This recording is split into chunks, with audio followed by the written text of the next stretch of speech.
계속 교회에 대해서 이렇게 제가 말씀을 이렇게 전하기로 했죠. 신약 성경적인 아름다운 교회의 모습은 무엇이냐 이런 얘기를 했었는데, 오늘은 모든 그리스도인은 제사장이다. 모든 그리스도인은 제사장이다. 이런 주제로 이렇게 말씀을 전하려고 합니다.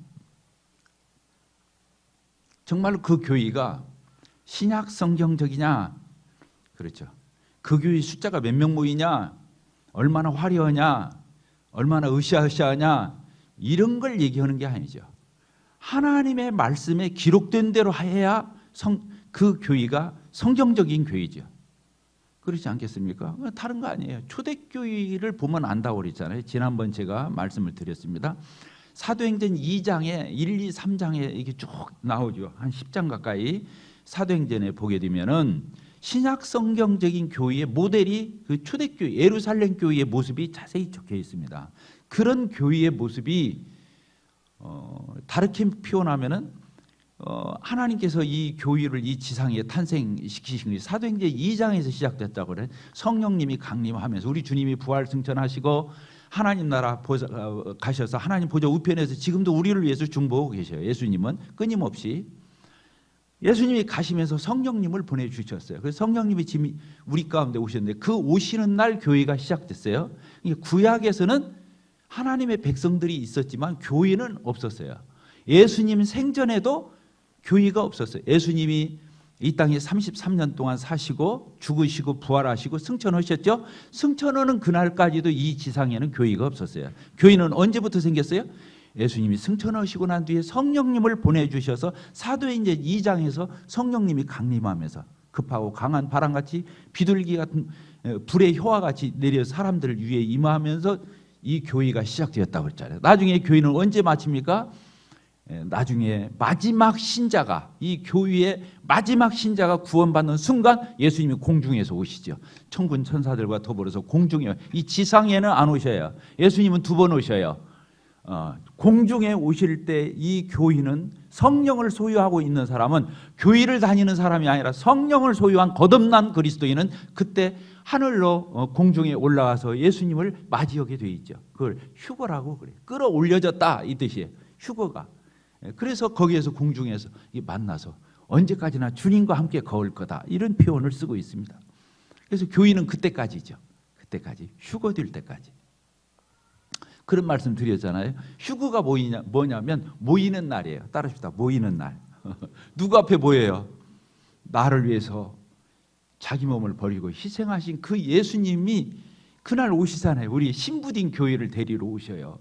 결혼식만 날만 지금 우리 주님은 기다리고 계셔요. 결혼식. 그게 뭐냐면 휴거예요. 휴거.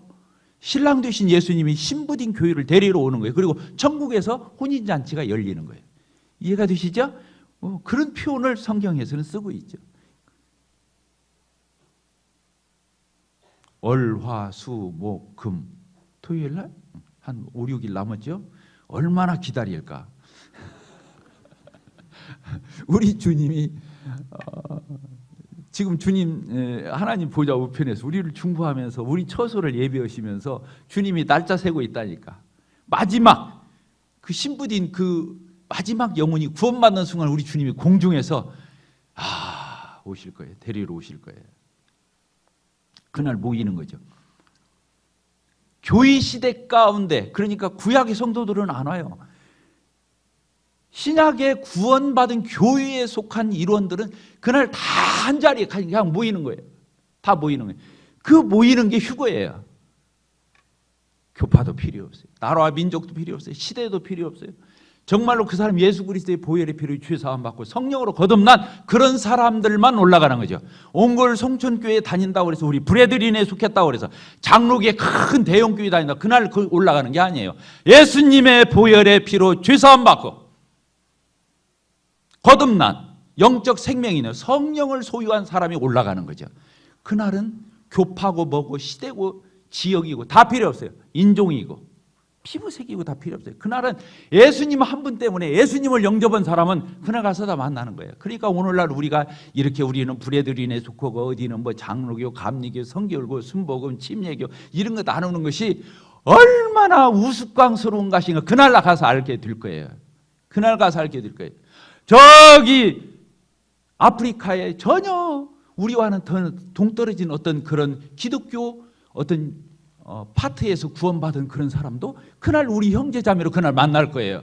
그분들이 우리 형제 자매인 거예요. 우리 교회 안에 있어서 성령으로 거듭나지 않고 성령이 없는 형제 자매들은 그날 만나지 못해요. 어떤 분이 진정한 의미의 형제 자매가 아니고 교회의 일원이 아니에요. 그날 가서 다 만나게 되기를 바라요. 다 만나게 되기를 바라요. 그러나 우리가 이 지상에서 우리의 이런 것 때문에 조잡스럽게 뭐 교파 나누고 이런 거 저런 거 나눠가지고 뭐 어찌고 저찌고 우열다툼하고 그런 거 내세우고 우리 지금 물어보면 교회 다니세요? 그러면 교파가 창피한 질문들을 하거든요.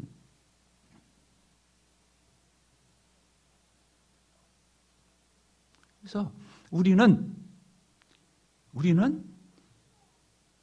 정말 하나님 말씀대로 할 수 있는 대로 계속 점검하고 체크하고 그래서 잘못된 것이 있으면 개선해야 돼요. 어디로 돌아가야 돼요? 브레드린으로 돌아가면 안 돼요. 성경으로 돌아가야 돼요. 하나님 말씀으로 돌아가야 돼요. 왜 제가 브레드린에 있어요? 성경대로 하려고 몸부림치고 순수하고 그 메이크도 없는 것 같지만 그래도 하나님 말씀대로 하려고 하는 그 순수함, 그 몸부림, 그 순전함, 그 착함, 브레드린에 있기 때문에 제가 여기 있는 거예요. 브레드린이 때문에 있는 게 아니에요. 이해가 되십니까? 동의를 안 하십니까?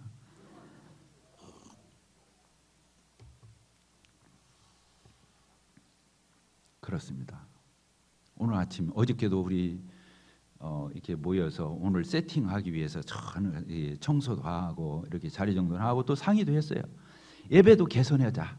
우리가 잘못 오고 있는 거, 좀 어설픈 거 있으면 개선해 가야 돼요. 완벽한 교회가 어디가 있어요? 없어요. 우주적인 교회는 완벽해요. 그러나 지역 교회는 완벽한 교회가 없어요. 계속 우리는 성경으로 돌아가야 돼요. 성경을 확인해 봐야 돼요. 제가 그래서 우리 장로 형제님들이랑 몇 형제님들한테 얘기했어요. 앞으로 떡과 잔에 대해서도 동시에 같이 기도하지 말자. 성경을 보니까 예수님이 기도하시고 떡을 나눠주셨어요. 또 그려놓고 난 뒤에 또 기도하시고 축사하시고 또 잔을 나눴더라고요. 성경을 보니까 요새 와서 우리가 이제 숫자가 많다 보니까 그냥 떡 기도하고 또 잔 기도하고 막 기다리려면 복잡하잖아요. 그래서 그렇게 했는데 그럴 일이 아니다. 왜? 성경을 보니까. 또 제가 전국에 있는 모임을 이렇게 간혹 가보게 되면 떡에 대해서 기도하고 또 끝나고 나면 잔에 대해서 기도하고 우리 교회도 다시 돌아가야겠구나. 오늘 그렇게 하면 또 당황할까 봐서 다음 주부터 그렇게 하기로 했습니다. 이해가 되시죠? 네, 그래요. 떡에 대해서 기도하고 떡이 이제 돌아가잖아요. 그러면 또 바로 나와서 잔에 대해서 기도해서 잔이 뒤따라가면 되는 거죠. 네, 그렇게 하십시다.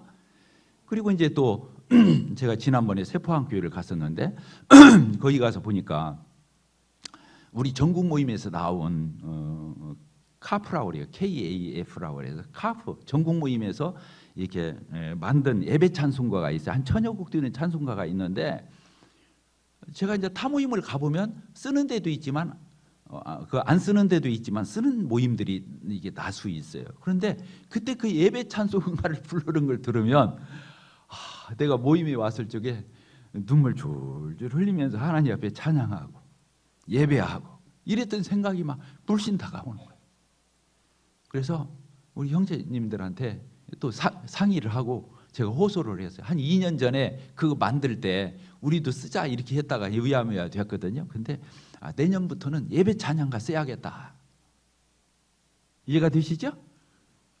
예배가 우리 교회가 얼마나 풍성해요. 진짜 이 손동작 늦은 사람은 예배를 참여를 못해. 이거 주님이 불공평하신 것 같아.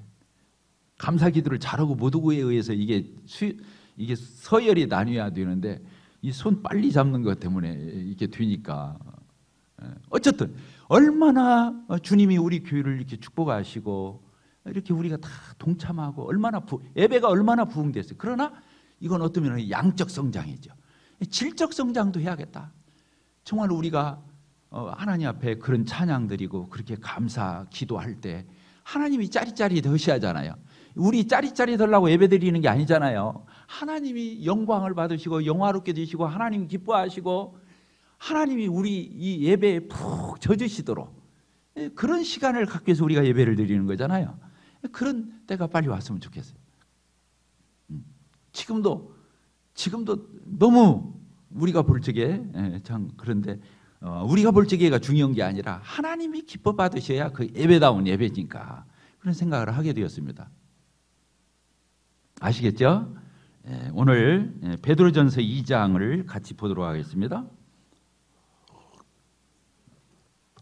2장 9절 너무나 유명한 성경 구절이죠. 2장 9절 베드로전서 378페이지 같이 읽겠습니다. 시작. 그러나 너희는 택하신 족속이요 왕같은 제사장들이요 거룩한 나라요 그의 소유가 된 백성이니 이는 너희를 어두운 데서 불러내어 그의 기이한 빛에 들어가게 하시니의 아름다운 덕을 선포하게 하려 하심이니라. 너희가 전에는 백성이 아니더니 이제는 하나님의 백성이요 전에는 궁유를 얻지 못하였더니 이제는 궁유를 얻은 자니라. 여기 보니까 오늘 주제가 뭐라고 했어요? 구원받은 그리스도인은 다 뭐라고 그랬어요? 제사장이다. 이런 표현을 여기 나와요.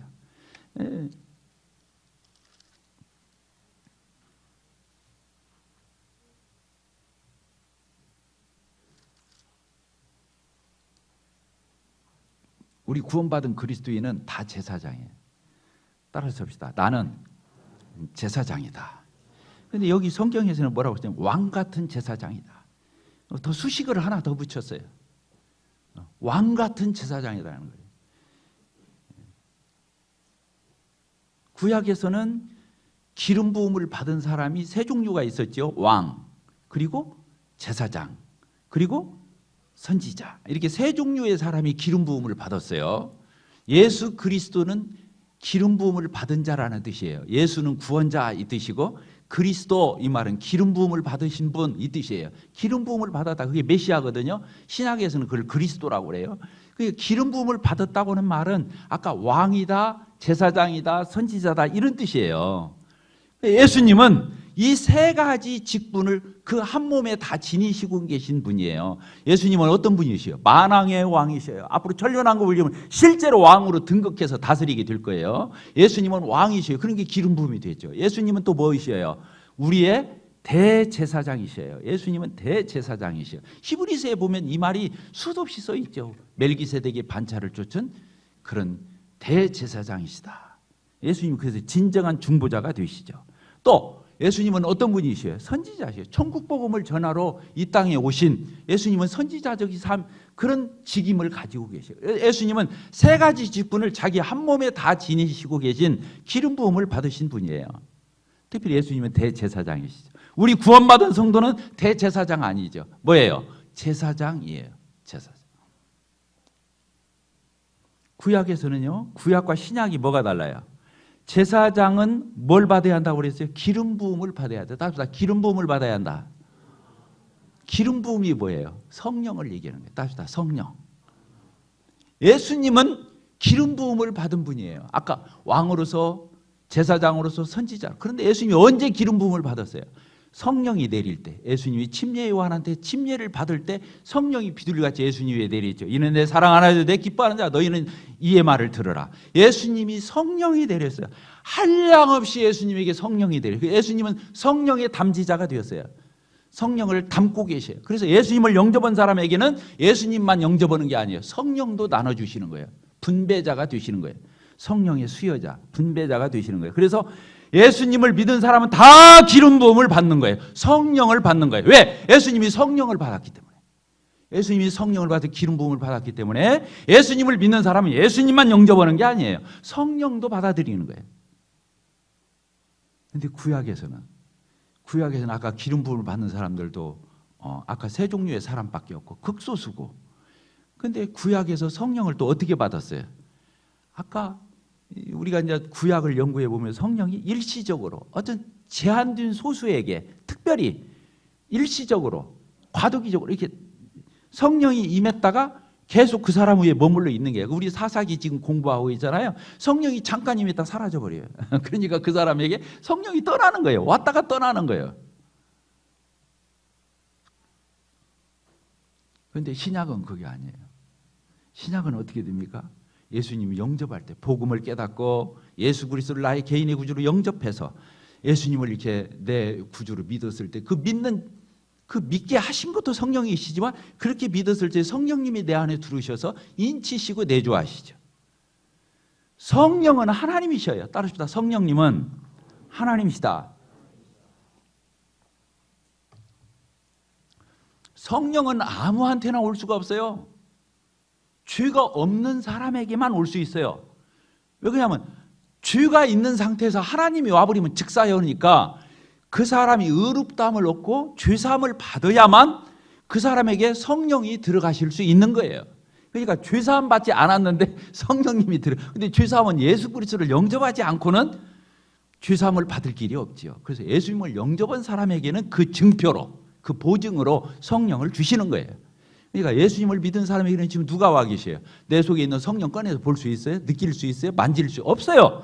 그런데 내가 내 안에 계신 성령님이 계신가 안 계신가 뭘로 알 수 있어요? 내가 예수님을 영접했냐 안 했느냐로 내가 알 정령. 아, 내가 예수님을 분명히 영접했어. 나 예수님 믿어. 보혈 믿어. 속주 믿어. 나는 예수님이 나의 구세주인 거 주님이신 거 믿어. 그러면 내 안에 성령이 지금 계신 거예요. 왜? 성령으로 아니하고는 예수를 주라 시인할 수가 없기 때문에 그런 거예요.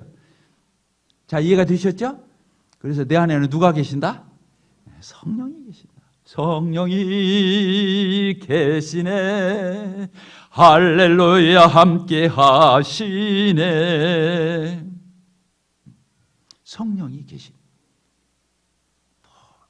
내 안에 성령이 계신. 성령이 한다. 그래서 사도행전 2장을 우리 같이 보도록 하겠습니다. 왜 우리가 제사장인가? 사도행전 2장을 보게 되면요, 이런 말씀이 있어요. 이제 성령님이 내리는 장면에서 이런 표현이 있어요. 성령 내리고 난 뒤에 2장 38절 같이 한번 읽어볼까요? 2장 38절 시작. 베드로가 이르되 너희가 회개하여 각각 예수 그리스도의 이름으로 뭘 받고? 세례를 받고 뭘 받으라? 죄사함을 받으라. 죄사함을 받으면 어쩌다는 거예요? 그리하면 성령의 선물을 받으리니. 이렇게 되는 거예요.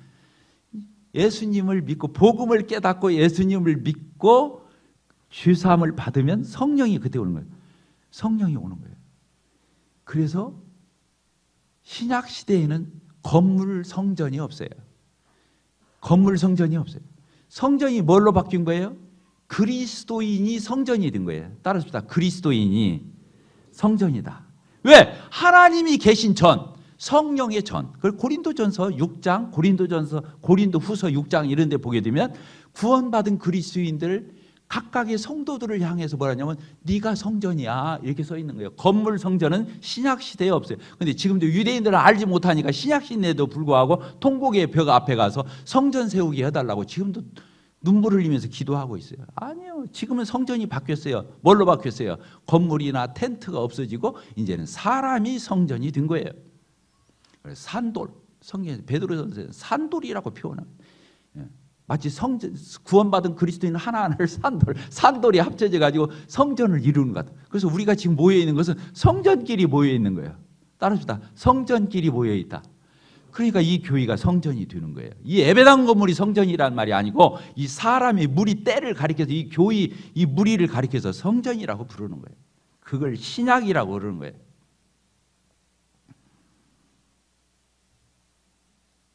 놀랍죠? 그래서요, 우리가 이런 때가 있어요. 이런 때가 있어요. 어떤 때가 있냐면 구약을 읽으면서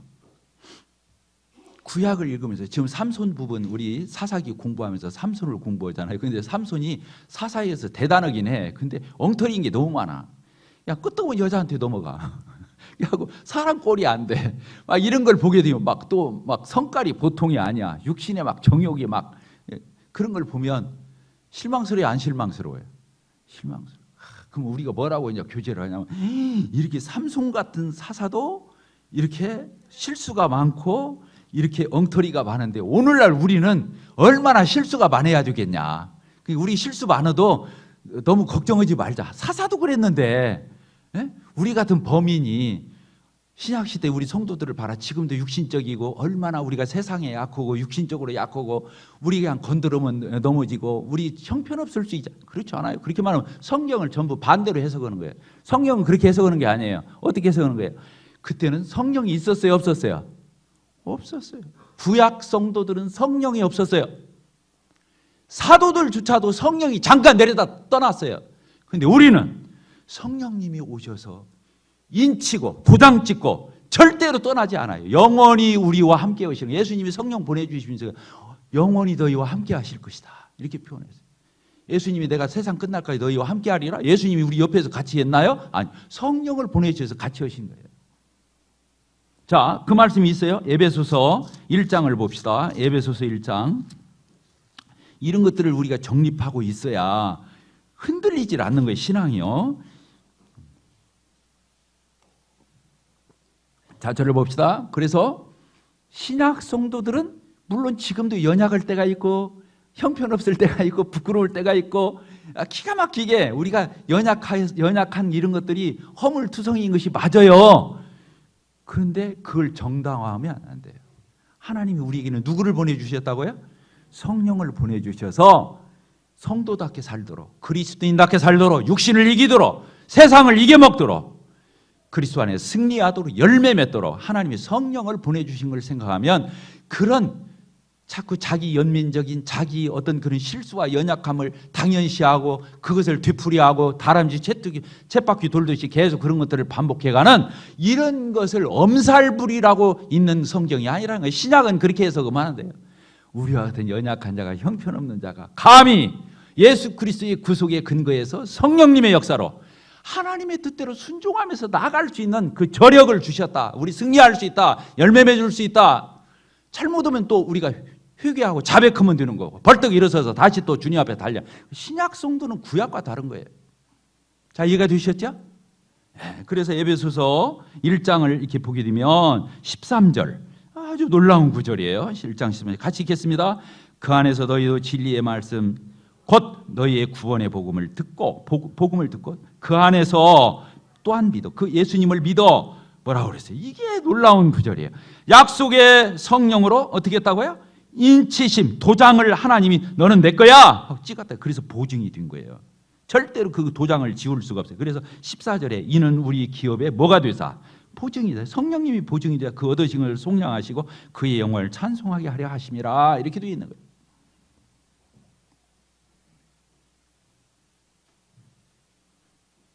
서로에게 말해주세요. 당신에게 성령이 계십니다. 당신 안에 하나님이 계십니다.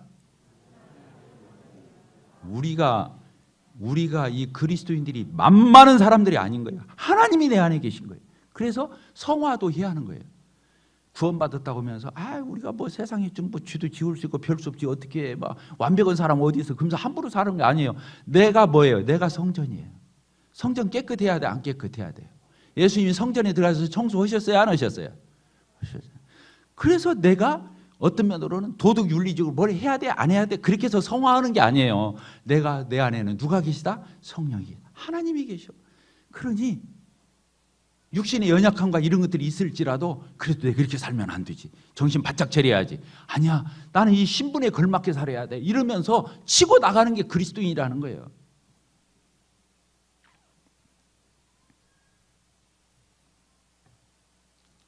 자, 한 가지 더 얘기하겠습니다. 성령 받았죠? 따라서 성령 받았다.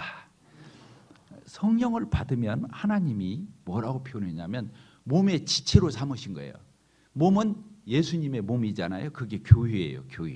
교회는 예수님의 몸이잖아요. 이 교회의 머리는 누구예요? 예수님이셔요. 예수 그리스도셔요. 그러니까 교회의 머리는 예수님이시고 교회는 예수님의 몸이에요. 몸에는 여러 가지 지체가 붙어 있잖아요. 눈, 코, 귀, 또 이 손가락, 발가락, 뭐 속에 보면 내장 속에도 막 별의별 중요한 기관들이 다 붙어 있잖아요. 이걸 지체라고 그래요. 따집니다. 지체. 몸을 형성하는 가지가지가 다 여기에 붙어 있단 말이에요. 그래서 각각의 기능을 발휘하고 있어요.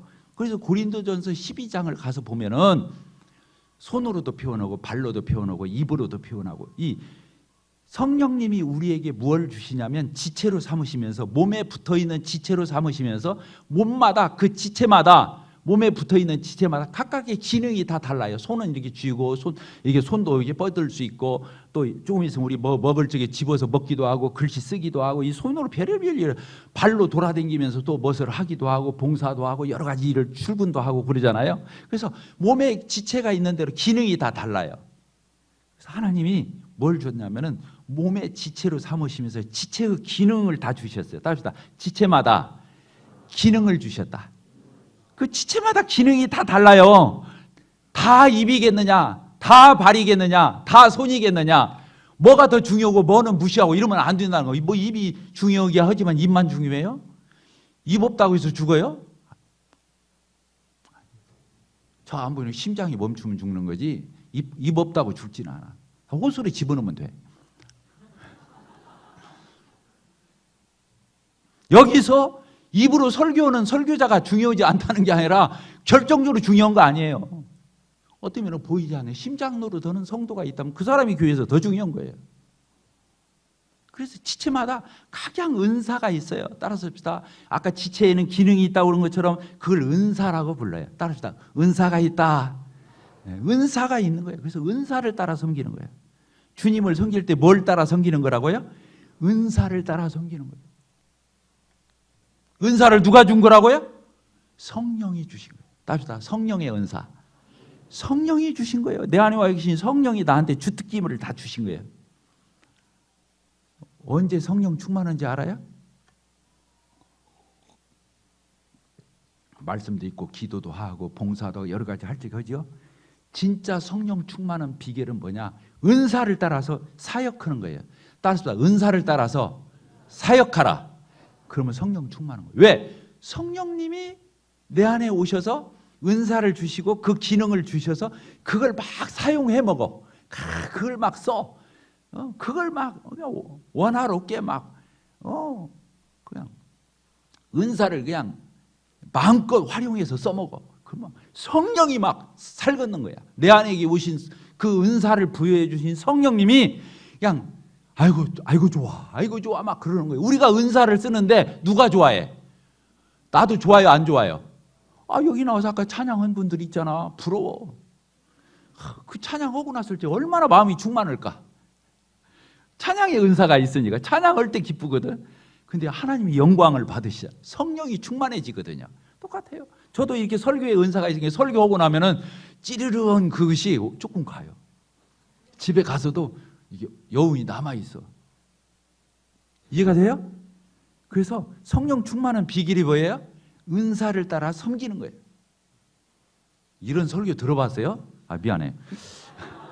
성령 충만한 비결을 하는데 은사를 적극적으로 활용하면, 그렇게 써먹으면, 섬기면 성령 충만해진다는 말 들어봤냐고. 성경 많이 읽으시오, 기도 많이 하시오, 그렇게 말하지. 은사를 활용할 때 성령이 충만해지는 거예요. 지난 수요일 날도 찬양 너무 행복했다 이제. 어떤 자매가 나와서 이제 중1인가 플루신가를 막 이게 부는데 막 어떻게 좋은지 왜 이렇게 잘 불어? 나는 못 부는데, 나는 피리도 못 부는데 막 이 모양 저 모양으로 나와서 기타 치는, 뭐 드럼 치는, 또 막 이런 지체들 이 모양 저 모양으로 나와서 기타 치면서 또 특송. 나는 그냥 최준석 형제님만 나오면 불안해 죽겠어. 근데 막 은혜는 제일 돼. 지금 저 높이가 저 감당이 될까? 처음 시작할 때 저 높이로 시작하면 저거 안 되는데 저기 올라갈까 하면 그냥 핏대 세워가면서 막 올리면 이게 고비가 넘어가는 거야. 그러면 야, 하나님이 얼마나 좋아하실까?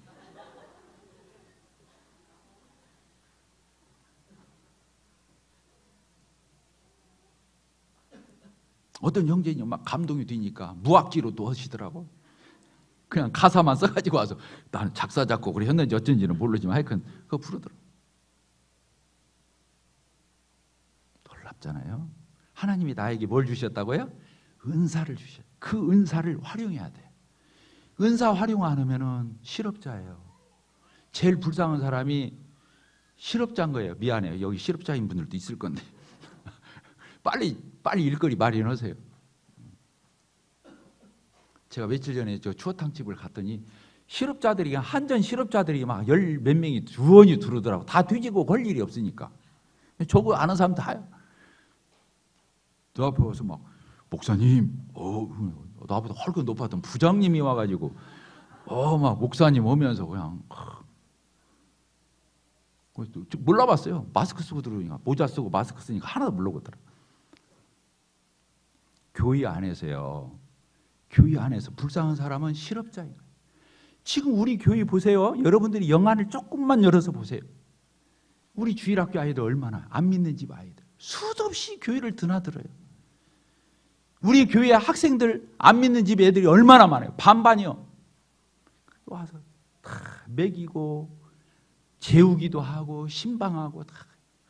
여러분들 돈 뒀다가 어디다 쓸 거요? 그거 10만 원 있어도 살고 없어도 사는데 봉투에다 10만 원 넣어서 학생부 교사한테 주면서 학생들 맛있는 거 사주라고. 주일날 왜 봉투를 안 넣어갖고 오냐고. 주일학교 애들을 아이스크림 그거 뭐 한 5만 원이면 그냥 애들 싹 먹일 수 있어요. 왜 그걸 안 넣어가지고 오냐고. 도대체 그 돈 뒀다 뭐 얻을 거요. 폭폭해 죽겠어. 그런 것이 안 보이는가? 그럼 돈 들으면 아깝다. 그러면 다니면서 애들만 쓰다듬어줘. 네 이름이 뭐야? 너네 집 어디 사냐? 그게 사역이에요.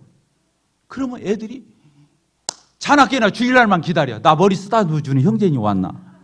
그 앞에 가서 인사를 일부러 하는 거야. 야, 너 잠깐 어떻게 어린 때 이렇게 네가 일찍 교회 나와서 이렇게 같이 하나님이 더 기뻐하시겠다. 칭찬해주고 쓰다듬어주고 따독거려주고. 아니 주님 섬기는 게 어렵습니까? 대답해 보세요. 자, 주님 섬기는 게 어렵습니까? 널려 있어. 조금만 5분만 연구해 보세요. 내 마음이 뒤집어지지. 다 보이는 거예요. 그게 행복이에요. 따라합시다. 행복이다. 그렇게 살 적에 행복이 있는 거예요. 그 성령이 충만해지는 거예요. 근데 주님은 또 천국 가서 상을 막 그렇게 한 번 쓰다듬어 줄 때마다 다 적어놔. 너 몇 명 쓰다듬어 줬지. 너 아이스크림 몇 명 사줬지. 돈가스 몇 명 사줬지. 음료수 몇 번 사줬지. 다 적어놔. 하나님은 공의로운 분이에요. 공의로운 분이에요. 다 적어놨다가 그날 나는 꿈에도 생각 안 해서 그런 것이 기억될 줄은. 주님이 물 한 접 대접한 것도 다 기억해놨어. 봤어요? 안 봤어요? 성경에? 안 봤어요? 믿음 생활이 어렵습니까? 30분이 넘었네. 자, 마십시다. 우리는 제사장. 제사장은 뭐야? 하나님이 일하는 사람을 제사장이라고 해요. 구약에서는 아무나 제사장을 할 수가 없어요. 이스라엘 백성들 중에 누구만 제사장을 할 수 있었냐면 레위지파. 12지파 중에서도 그 하나인 레위지파. 그런데 레위지파도 다 하냐? 아니야. 아론과 그 자식들만. 그러니까 한 서너 명. 그게 제사장이에요. 그런데 신약에서는 누가 제사장이에요? 예수님을 영접한 모든 그리스도인은 한 명도 예의 없이 아론과 아론의 자녀들처럼 왕 같은 제사장으로서 우리가 신분과 정체성을 가지고 있다고 하는 거예요. 그게 신약과 구약의 차이예요. 이걸 알고 신앙생활을 해야 돼요. 성경을 막 꼼꼼히 연구해가지고 성경 많이 아는 거 이런 걸 얘기하는 거, 이런 가닥 잡지 못하면 시시콜콜하게 살다 가는 거예요. 성도가 돼가지고도. 우리 그러면 되겠어요? 안 되겠어요? 안 되겠죠?